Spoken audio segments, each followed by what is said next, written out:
عمرك فكرت ليه شركات زي كوكاكولا، نايكي وماكدونالدز لسه بتصرف مليارات على الإعلانات رغم إن العالم كله حافظ أسمائهم؟ الموضوع مش شهرة، دي حرب على دماغك. الدراسات بتقول إنك محتاج تشوف البراند أكتر من 7 مرات علشان تثق فيه. يعني حتى لو حافظ اسمه لازم تحس إنه قريب منك. بس في حاجة محدش بيقولها، ودي هتغير نظرتك للإعلانات تماما. قبل ما أقولك اضغط لايك واشترك في القناة لتستمتع بقصصنا في نص الليل.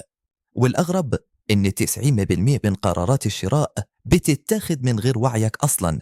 يعني الإعلان مش بيقنعك، ده بيزرع نفسه جوه دماغك ويخليك تميل له بشكل تلقائي. عقلك الباطن بيتبرمج من الصور، الألوان والموسيقى اللي بتتكرر حواليك.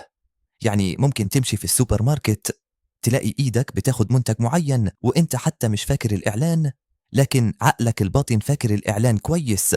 والأدهى، الشركات بتستغل اللحظات اللي تكون مش مركز فيها، زي وانت بتتفرج على ماتش أو مسلسل، علشان يزرعوا العلامة جوه دماغك.